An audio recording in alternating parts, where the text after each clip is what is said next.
These are some of the questions we hear every day from survivors who call us. Our staff speaks with survivors around the nation and can offer languages in English, Spanish, French, Hebrew, and Mandarin. For other languages, we utilize the language line to ensure our services are easily accessible to everyone. Hello, I'm Deborah, the Executive Director of the Legal Resource Center on Violence Against Women. We began the LRC in 2005 to try and provide quality legal information to survivors of domestic violence who wanted to relocate.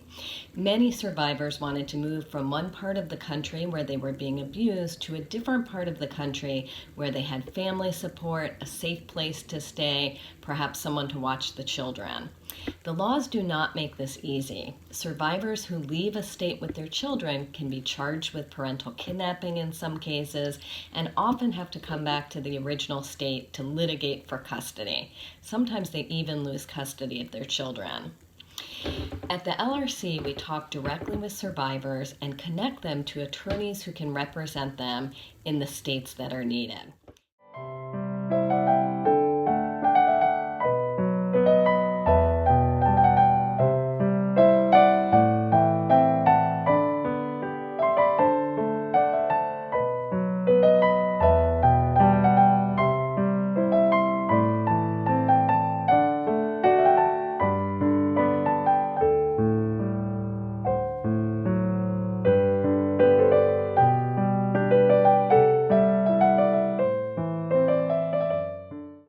Hello, my name is Taylor and I'm the project coordinator at the LRC.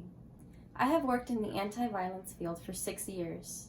First as an advocate for survivors of intimate partner violence and sexual assault at a police department. At the LRC, I speak every day with survivors of domestic violence, attorneys, and advocates about intimate partner violence and interstate custody. For every person who calls, I conduct an intake with them and gather facts of the case.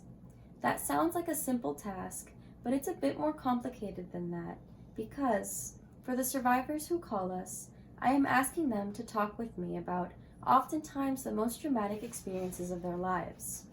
I think it's important to recognize that this is a big hurdle to take for survivors seeking a way out of their dangerous situations.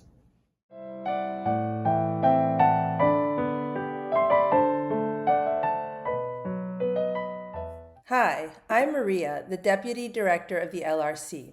At the LRC, we receive many calls from non-English speaking survivors who face additional hurdles in getting help.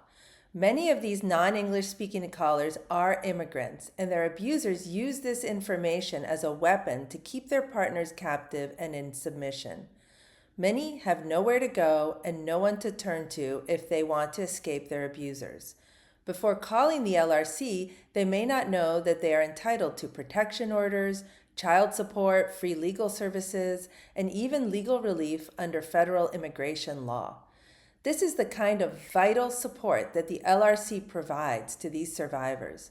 Additionally, interstate cases are so complicated, making it especially important for callers who do not speak English to have an interpreter.